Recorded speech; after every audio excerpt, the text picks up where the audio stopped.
Olá pessoal, sejam todos bem-vindos à nossa aula do módulo Biologia 3. Na nossa aula de hoje nós vamos ver um pouco a respeito das evidências que confirmam o processo da evolução dos seres vivos. Bem, como nós podemos ver, o nosso planeta, lugar onde nós temos uma grande biodiversidade, nós temos uma grande variedade no nosso planeta de seres vivos, tem fascinado a humanidade de uma forma geral ao longo da história. E muitos se especulou-se a respeito da origem dessa diversidade. De acordo com as experiências e as explicações científicas, essa enorme variedade de espécies de seres vivos pode ser resultante de processos muito específicos de adaptação e transformação que, na verdade, constituem a base da evolução biológica. Ao longo do período da nossa história, nós nos deparamos com uma diversidade de hipóteses que tentam explicar a origem dessa diversidade. Basicamente, as hipóteses elas se restringiam a dois tipos de pensamento, a duas correntes de pensamento. A hipótese fixista, na qual se propõe que as espécies surgiram de uma forma espontânea, ou por uma origem divina, ou por uma origem totalmente caótica, e elas permanecem inalteradas ao longo do tempo. Essa hipótese ela permaneceu em discussão até meados do século XVIII, e posteriormente deu lugar à hipótese evolucionista. O que seria a hipótese evolucionista? Essa hipótese ela advoga que as espécies, na verdade, elas surgiram por conta de um processo lento e sucessivo de transformações que ocorreram no passado. Então, essas espécies elas surgiram em um determinado momento da história do planeta e, ao longo do período histórico, do seu passado, essas espécies elas foram sofrendo transformações até chegar no formato atual. Essa ideia, essa corrente de pensamento, ela passa a entrar em voga a partir do século XIX. Bem, então, a partir daqui nós temos então duas correntes bem distintas de pensamento que tentam explicar o processo do surgimento da diversidade de seres vivos, o fixismo e o evolucionismo.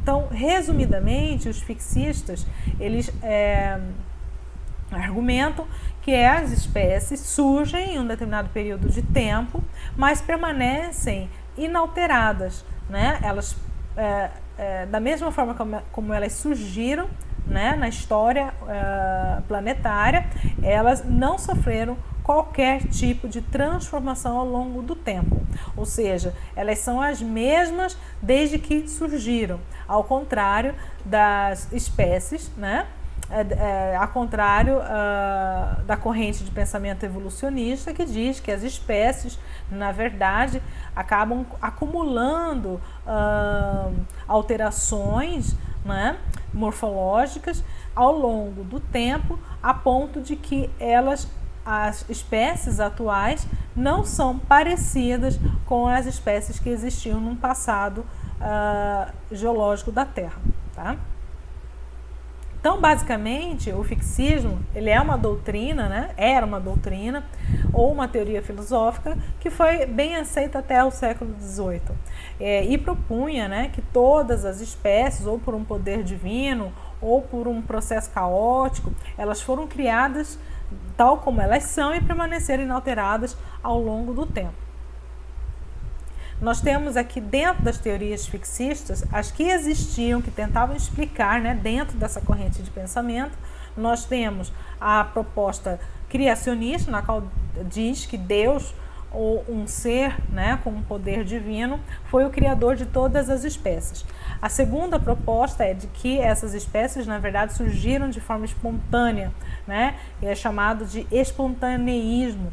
Os seres vivos se originaram de uma matéria inerte em condições especiais. Basicamente, teoria da geração espontânea. E o catastrofismo, que diz que essas espécies elas surgiram decorrente de catástrofes causadas por alguma intervenção divina.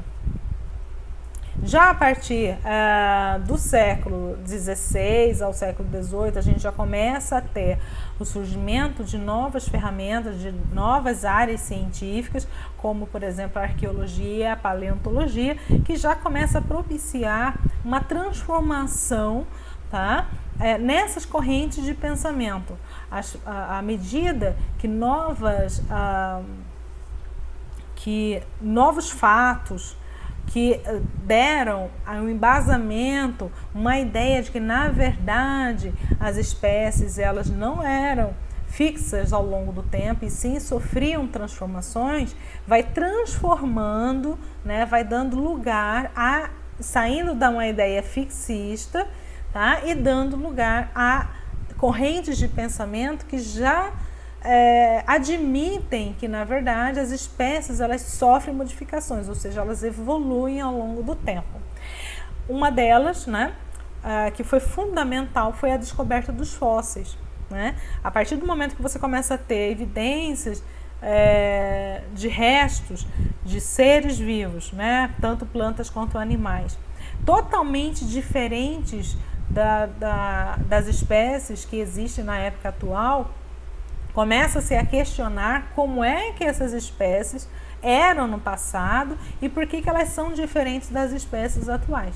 Então, aí, à medida que foram sendo encontrados novos fósseis, foi se percebendo que essas espécies iam sofrendo, né, à medida que as camadas geológicas iam sendo estudadas com mais detalhes, foi se descobrindo que essas espécies algumas eram semelhantes entre si e, na verdade, demonstravam que partiam de um ancestral comum. Né?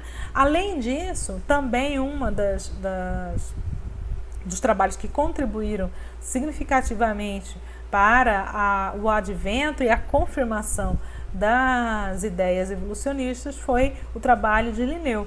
A sistemática de Linneu foi muito importante porque demonstra que muitos organismos apresentavam muitas semelhanças entre si, né? Porque a gente vai ver mais para frente que Linneu ele começou a organizar os seres vivos de acordo com as suas aparências externas, né? as suas semelhanças e diferenças morfológicas. E muitos eram colocados no mesmo grupo por compartilhar essas características. Né? Então, isso também facilitou aí a confirmação das ideias evolucionistas. Bom, George Cuvier, de 1769 a 1832, foi um pioneiro dentro da paleontologia, né? Foi um paleontólogo francês e, apesar de já naquele tempo ainda ter certas ideias fixistas, o trabalho de Cuvier foi muito interessante e fundamental para o surgimento das ideias evolucionistas. Né? E, através do trabalho dele, percebeu-se que existiam alterações que ocorreram na Terra, né, em consequência de fenômenos súbitos, ou climáticos ou geológicos, e que, na verdade, poderiam ser catastróficos para algumas espécies que acabavam morrendo em decorrência desses fenômenos e os seus restos mortais permaneciam sedimentados nessas camadas, sendo preservadas por milhares ou milhões de anos. E a partir dos achados desses restos, né, que foi denominado de fósseis, percebeu-se um testemunho, né, de que esses organismos eram totalmente diferentes dos seres atuais. Né? Então ele conseguiu demonstrar que por meio de catástrofes, né, levou-se à extinção dessas espécies. Então por isso que a gente não conseguia ver essas espécies no momento atual, né, porque elas acabaram sendo eliminadas por conta dessas catástrofes, né, súbitas. Também o trabalho do Houghton, que foi um geólogo, né, também fez com que se demonstrasse que a idade da Terra era muito antiga, ao contrário do que pensavam os criacionistas, né, que se baseavam, por exemplo, na literatura bíblica, né, dizendo que a Terra era jovem. Não, e na verdade não é isso, né? Se a gente for pegar pela literatura religiosa, o argumento é que a Terra não teria mais do que 6.000 anos, mas em decorrência dos estudos cada vez mais aprofundados na área de geologia, percebeu-se que a Terra, muito pelo contrário, era muito antiga, com uma idade estimada em 4,5 bilhões de anos, né? Então, dentro do tempo da Terra, a gente teria eras, né? Com cada uma delas com características, né, muito específicas de idade e de deposição de sedimentos, e em cada uma delas a gente iria encontrar um grupo de espécies bem distintas de uma camada para outra. Outro trabalho também muito interessante foi do Lyell, que propôs a lei do uniformismo e explica a descontinuidade dos fósseis nos estratos geológicos. Por quê? Porque de uma era para outra existiam muitas... de uma era para outra, né? Ou seja, quando a gente analisa uma camada geológica para outra, a gente percebe uma descontinuidade. Mas Lyell, através da lei do uniformismo, explica que essa descontinuidade ela é explicada pela ação intensa de fatores climáticos, que faz com que esse rastro, né, essa continuidade de uma camada para outra acabasse sendo apagada, porque os fatores eram tão intensos que acabavam existindo interrupções entre uma camada e outra. Bom, quais são as evidências hoje que embasam a ideia da evolução das espécies? A primeira delas, como eu já disse, são a existência dos fósseis. Através dos fósseis nós podemos analisar quais foram as espécies que existiram ou quais foram os prováveis ancestrais das espécies que existem atualmente. Então, por exemplo, quando você vê pegadas de dinossauros ou restos preservados, né, de cadáveres, como por exemplo do mamute, ou restos de folhas ou troncos de árvores, a gente consegue traçar uma história, tá, biológica dentro do passado remoto da Terra, e assim a gente consegue inclusive estabelecer características distintas para cada período geológico da Terra. Então, lá no período cambriano a gente não tinha a gente não tinha evidência de organismos pluricelulares, ainda era um tipo de vida, né? De estrutura biológica muito simples.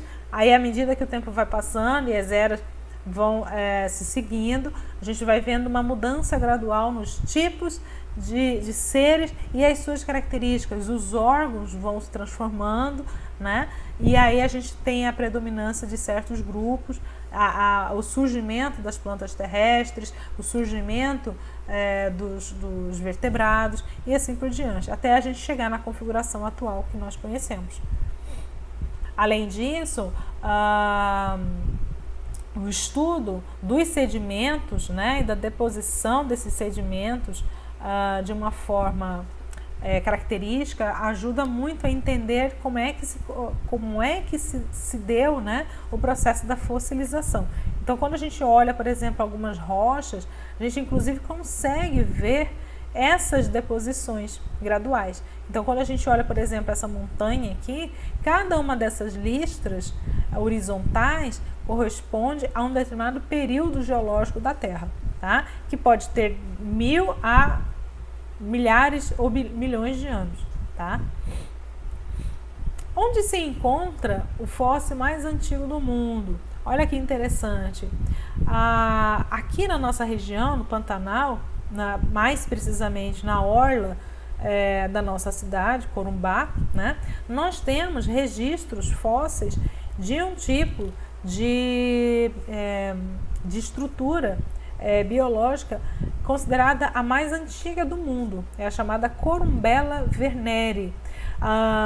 Ali na região, mais ou menos da Cacimba, nós podemos ver rochas carbonatadas e nessas rochas há evidências dos primeiros organismos multicelulares que se tem notícia no nosso planeta, e é o primeiro registro fóssil, tá? No nosso planeta. Inclusive foi estudado em diversos laboratórios do mundo para confirmar isso. Outra evidência da evolução é a presença de órgãos vestigiais. Tá? Órgãos vestigiais são órgãos que perderam a sua função ao longo do tempo.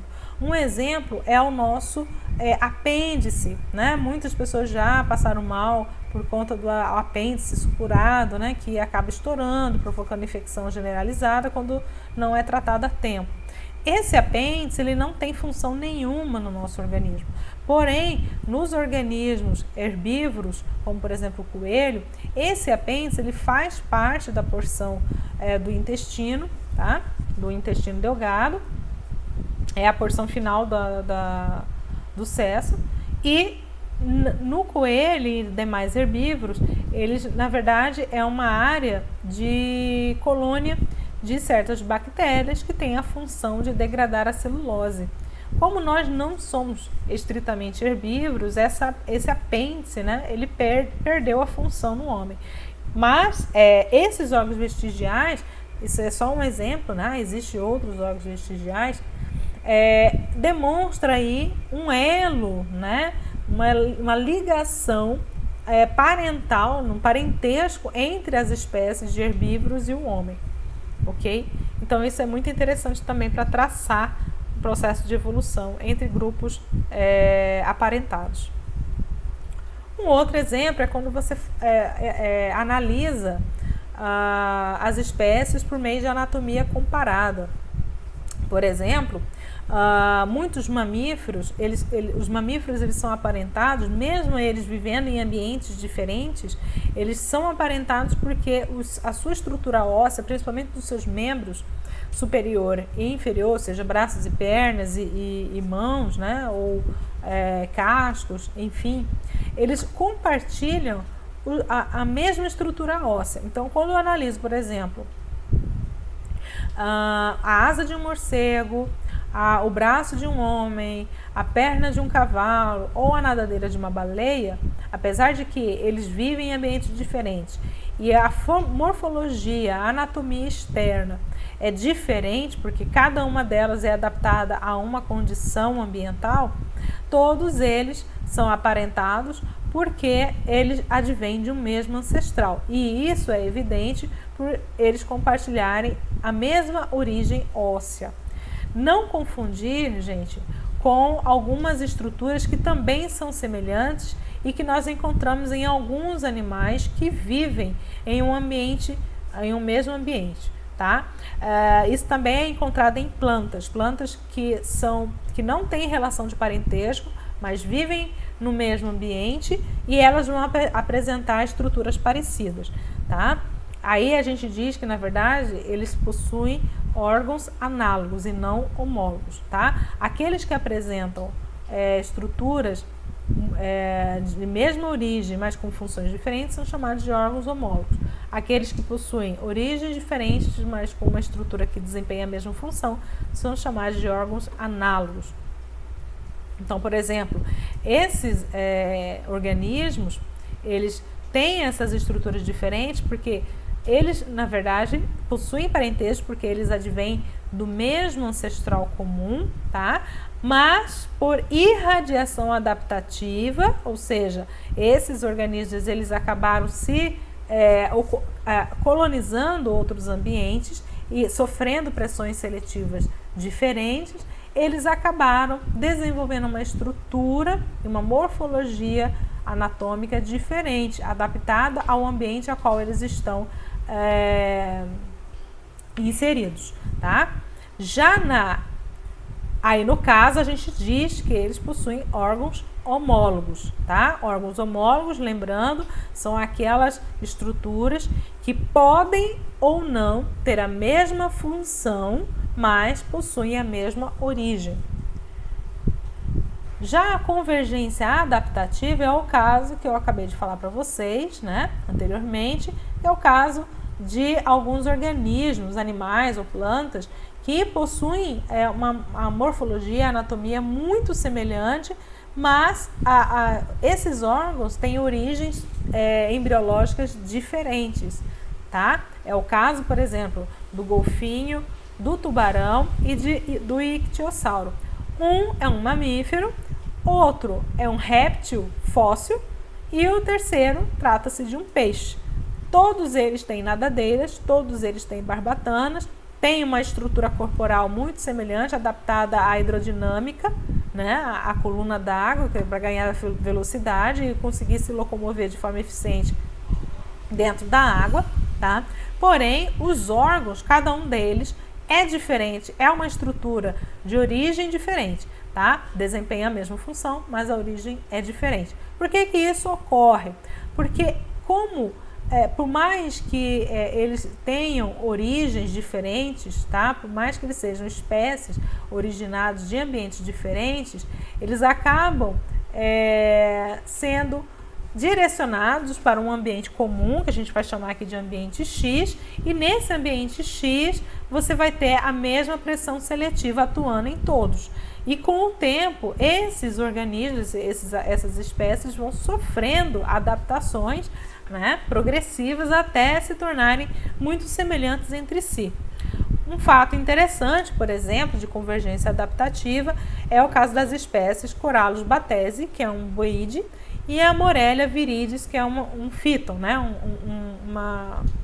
um tipo de serpente, né, que é do grupo das pitons. E já a Corallus é do grupo das jiboias. Ambos possuem a mesma morfologia, a mesma coloração, né? E é o mesmo comportamento até mesmo de se postar nas árvores, porque eles são adaptados a ambientes florestais, a ambientes fechados. Então a coloração ajuda a eles camuflarem no ambiente, o seu formato corporal também ajuda a eles se locomoverem dentro de uma estrutura, né, que é densa, como uma floresta, né, úmida, e isso é um exemplo de convergência adaptativa. São duas espécies, são dois grupos diferentes, mas que possuem uma morfologia muito parecida em decorrência da convergência adaptativa. Por quê? Porque eles estão sofrendo uma mesma pressão seletiva, que é a floresta densa. Então, atenção, pessoal, só para a gente revisar aqui, tá? Então, órgãos homólogos a gente vai encontrar apenas para aqueles grupos aparentados. Eles vão possuir uma estrutura com uma mesma origem embriológica, e esses órgãos eles podem ou não realizar a mesma função. É o caso, por exemplo, se a gente for comparar vertebrado com vertebrado. Basicamente, esses indivíduos eles são aparentados, né? Então eles vão possuir órgãos homólogos, a mesma coisa de um invertebrado comparado a um invertebrado. Muito provavelmente eles vão possuir também órgãos homólogos, tá? Diferente de organismos com órgãos análogos, tá? Um exemplo é quando eu comparo, por exemplo, um órgão de um vertebrado com um órgão de um invertebrado. São grupos diferentes, um tem esqueleto interno, o outro não tem, o outro... Por exemplo, se eu comparo a asa de um pássaro com a asa de uma borboleta, eu estou comparando um órgão asa, né? Eles têm a mesma função, porém são estruturas de origem diferente. Uma é a asa de um vertebrado com um esqueleto interno, e a outra é uma asa de uma borboleta que não tem um esqueleto interno, ele tem apenas uma estrutura rígida externa, tá? Mas que é totalmente diferente na sua embriologia. Então, aqui, revisando, órgãos homólogos, né? Então, possuem a mesma origem embriológica, mas podem desempenhar a mesma função. Órgãos análogos é ao contrário. Possuem a mesma função, mas têm origens diferentes. Então, resumindo, na irradiação adaptativa, nós vamos ter organismos com um ancestral comum, ou seja, eles partem de um mesmo ancestral, tá? Só que passaram a ocupar diferentes habitats, e esses órgãos acabaram sofrendo adaptações a esse meio, tá? Apesar de eles serem aparentados, eles vão possuir estruturas adaptadas ao seu ambiente atual. Então, eles vão possuir órgãos homólogos, ou seja, a estrutura interna é parecida, diferente da convergência adaptativa, na qual você vai ter diferentes espécies com diferentes ancestrais que acabam ocupando o mesmo habitat e, portanto, eles acabam sofrendo a mesma pressão seletiva ambiental, porque eles estão convivendo no mesmo habitat, e aí, nesse caso, eles vão desenvolver órgãos análogos, ou seja, a estrutura externa vai ser parecida, apenas a externa, mas a embriologia desses órgãos será diferente. Outra evidência da evolução é a embriologia comparada. Então, quando você analisa, por exemplo, as primeiras fases de desenvolvimento das espécies lá no período embrionário, a gente vai perceber, quando se trata de um grupo aparentado, como por exemplo nos casos dos vertebrados, a gente vai perceber que logo no início a gente nota bastante semelhança entre esses grupos, evidenciando que eles compartilham um ancestral comum, ok? E a quinta evidência seria a bioquímica comparada. Então, quando, por exemplo, eu analiso a estrutura genética desses indivíduos, né? A estrutura química, a bioquímica, hormônios, né? Genes, então a gente consegue perceber que tem uma semelhança. Plantas, isso é muito comum, né? Então a gente vai encontrar, por exemplo, plantas, algumas famílias em que uma família um grupo de compostos químicos é muito específico daquela família de plantas, tá? Então isso demonstra que elas são aparentadas. E é isso, pessoal. Essa é a nossa aula de hoje. Eu espero vocês na próxima. Até mais.